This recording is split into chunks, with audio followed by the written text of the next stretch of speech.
एक रेलगाड़ी 48 किलोमीटर प्रति घंटा की तेज़ी से चलने पर 10 घंटों में अपनी यात्रा पूरी कर सकती है। यदि उसी दूरी को 8 घंटों में पूरा किया जाना हो तो रेलगाड़ी की गति क्या होनी चाहिए। देखिए, दिया हुआ है स्पीड है 48 किलोमीटर प्रति घंटा और समय लगा है 10 घंटा। तो डिस्टेंस बराबर क्या हो जाएगा, दूरी बराबर 4 गुना समय, तो 48 गुना 10 बराबर 480 किलोमीटर, यानी कि 480 किलोमीटर की यह दूरी है यहाँ से यहाँ तक। अब इसी दूरी को 8 घंटे में पूरा करना है।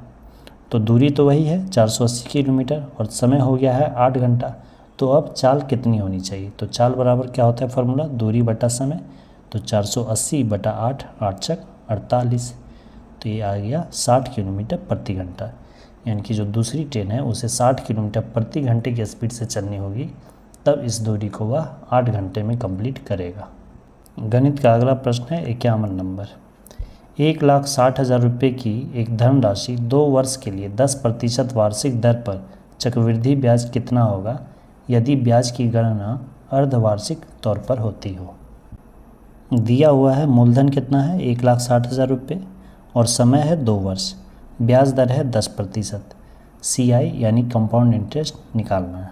अब चूँकि प्रश्न में दिया हुआ है कि ब्याज की जो गणना हो रही है वो अर्धवार्षिक तौर पर हो रही है, तो जब ब्याज की गणना अर्धवार्षिक तौर पर छमाही तौर पर होती है तो दर प्रतिशत को आधा कर देते हैं और समय जितना उसे दुगना कर देते हैं। तो दर प्रतिशत था 10% वार्षिक, तो ये अर्धवार्षिक के लिए 5% हो जाएगा, और समय था 2 वर्ष, तो ये छमाही है तो फिर ये 4 हो जाएगा। तो समय 4 छमाही हो जाएगा, 2 वर्ष यानी 4 छमाही। तो अब CI का फार्मूला लगाएंगे, compound interest equal to principal into 1 plus R by 100 पे पावर n-1। ये हो जाएगा 1,60,000, 1 प्लस रेट हो गया 5% बाई 100 और n हो गया 4 छमाही। अब ये 5 से 20 2500 कट जाएगा, 20 और 1 21 बटा 20 पर पावर 4। अब इसी तरह से इसे सॉल्व करते जाएंगे, 21 पे पावर 4 माइनस 20 पे पावर 4 हो गया 400 400, ये पूरा कैंसिल हो गया इतना। इसे a² माइनस b² के फॉर्मूला पे तोड़ दिए, a plus b into a minus b, तो ये आ गया 841 गुना 41, इसे मल्टीप्लाई करके आ गया 34,481 रुपये। तो इसका उत्तर हो जाएगा 34,481 रुपये। गणित का अगला प्रश्न है 53 नंबर। 8% साधारण ब्याज की दर पर एक राशि 6.3/4 वर्षों में 924 रुपये हो जाती है, तो आरंभ में कितनी राशि जमा की गई थी, यानी कि मूलधन ज्ञात करना है। देखिए, दिया हुआ है ब्याज दर है 8%, समय है 6.3/4 वर्ष यानी 6 चक 24 प्लस 3 27/4 वर्ष, मिश्रधन है 924 रुपया, मूलधन मान लेते हैं x रुपया जो कि ज्ञात करना है। SI का फार्मूला क्या होता है, मूलधन गुने समय गुने दर बटा 100।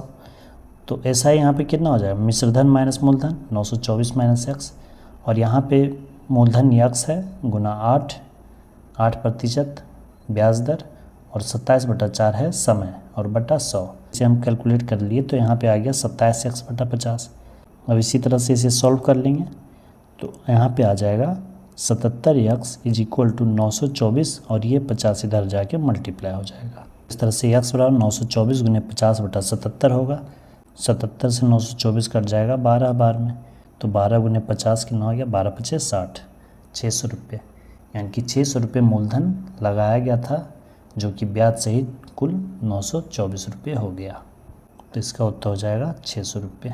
गणित का अगला प्रश्न है 56 नंबर। अनिल ने 6 रुपये प्रति अंडे की दर से 100 अंडे खरीदे।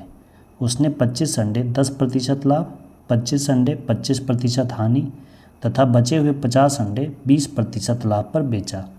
तो बताइए अनिल को कुल कितना प्रतिशत की लाभ या हानि हुई। देखिए, सबसे पहले तो क्रय मूल्य है 6 रुपये प्रति अंडे की दर से 100 अंडा खरीदा, यानी कि 6 गुने 100 कुल 600 रुपये का अंडा उसने खरीदा। अब 25 अंडे का क्रय मूल्य कितना हो गया, 25 गुने 6 यानी 150 रुपये। अब उस 25 अंडे को इसने 10% की लाभ पर बेचा है, तो 150 और 150 का प्लस 10%, तो 150 का 10% कितना होगा, 15 रुपये। तो 150 प्लस 15 165 रुपये, यानी कि पहला 25 अंडा हुआ 165 रुपये में बेचा। अगला 25 अंडे का विक्रय मूल्य क्या होगा, अगला 25 अंडा को उसने 25% की हानि पर बेचा है, तो 150 का 25% पहले निकाल लेंगे तो वो आ जाएगा 37.5। तो वो 150 में घटेगा तो ये आ गया 112.5 रुपये, यानी कि अगला 25 अंडा उसने 112 रुपये 50 पैसा में बेचा। अंतिम 50 अंडे का विक्रय मूल्य ज्ञात करेंगे। अंतिम 50 अंडे को उसने 20% के लाभ पर बेचा है। तो 50 अंडे का विक्रय मूल्य कितना होगा? 6 रुपये पीस के हिसाब से ख़रीदा था तो 50 गुने 6 कितना हो जाएगा? 300 रुपये, यानी कि 300 का 20% उसने लाभ कमाया है। 300 का 20% हो जाएगा 60, तो 300 + 60 = 360 रुपये, यानी कि अंतिम 50 अंडा उसने 360 रुपये में बेच दिया, जो कि 300 में ख़रीदा था। तो इस तरह से कुल विक्रय मूल्य कितना हो गया उसका? सबसे पहले 165 रुपये में बेचा पहला 25 अंडा, फिर अगला 25 अंडा उसने 112 रुपये 50 पैसा में बेचा और अंतिम 50 अंडा उसने 360 रुपये में बेचा। तो इस तरह कुल 637.50 रुपये में उसने कुल अंडों को बेचा और ख़रीदा था कितना में? कुल 600 रुपये में। तो लाभ कितना हुआ? 37 रुपये 50 पैसे का लाभ हुआ। अब इसे लाभ प्रतिशत निकाल लेंगे तो लाभ गुना 100 बटा क्रय मूल्य। 0000 कैंसिल, 37.5 में 6 से डिवाइड करेंगे तो 6.25% आ जाएगा, यानी कि 6.25% का लाभ उसे हुआ। तो इसका उत्तर बी हो जाएगा, 6.25% का लाभ हुआ। गणित का अगला प्रश्न है 58 नंबर। 30 लोग किसी कार्य को 12 दिनों में पूरा कर सकते हैं, तो 40 लोगों को उसी कार्य को पूरा करने में कितना समय लगेगा? देखिए बिल्कुल आसान प्रश्न है। 30 लोग कार्य 12 दिन में करते हैं तो 40 लोग वही कार्य x दिन में करेंगे। तो 30 गुने 12 जितना वर्क हुआ उतना ही वर्क होगा 40 गुना x। अब इसे सॉल्व कर लेंगे। 0 से 0 कैंसिल, 4 तिया 12 कैंसिल, तो 3 3 = 9, यानी कि x = 9 दिन। तो इसका उत्तर हो जाएगा 9 दिन। का अगला प्रश्न है 63 नंबर। एक संख्या को 7:11 के अनुपात में विभाजित किया गया था। जब प्रत्येक संख्या में 6 जोड़ा गया तो अनुपात बदलकर 5:7 हो गया।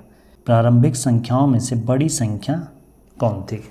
अब देखिए इसे दो तरह से बना सकते हैं। पहला तो रूल से बना सकते हैं, जो जनरल मेथड है उस तरह से, और दूसरा यहाँ पे आप ऑप्शन की मदद से भी बना सकते हैं। यहाँ देखिए पहले अनुपात था 7:11, उसमें जब 6 जोड़ दिया गया तो अनुपात हो गया 5:7, यानी कि जो संख्या है वो 7 से तो कटनी ही चाहिए। अब देखिए 11 × 44, ठीक है। अब 44 में अगर हम 6 जोड़ते हैं तो आएगा 50। 50 7 से कटेगा? नहीं कटेगा, तो ये ऑप्शन गलत हो गया। 11 × 33 है, 33 में अगर 6 जोड़ेंगे तो आएगा 39। 39 7 से कटेगा? ये भी नहीं कटेगा, ये ऑप्शन भी गलत है। 11 एकम 11 है, ठीक है। 11 में 6 जोड़ा गया तो 17 आ गया। 17 7 से कटेगा? ये भी नहीं कटेगा, ये ऑप्शन भी गलत है। 11 दूना 22 है, 22 में 6 जोड़ दिया गया, हो गया 28। 28 7 से कटेगा? 7 × 28, ये कट गया, यानी कि ये ऑप्शन सही हो गया, यही उत्तर हो जाएगा। तो इस तरह इसका उत्तर हो जाएगा 22। अभी हमने ऑप्शन की मदद से बनाया, अब आइए अलजेब्रा की मदद से कैसे बनाएंगे। प्रारंभिक संख्या मान लेते हैं 7x/11x है, ठीक है। अब उसमें कहा जा रहा है कि 6 को जोड़ दिया गया अंश और हर दोनों में, तो 7x + 6/11x + 6, तो ये जोड़ने के बाद अनुपात आ गया 5:7, तो 5/7 हो गया। अब इसे हम क्रॉस मल्टीप्लाई कर लेंगे। ये कितना हो जाएगा? 7 × 7 49x और 6 × 7 42। इधर हो जाएगा 11 × 5 55x, 6 × 5 30।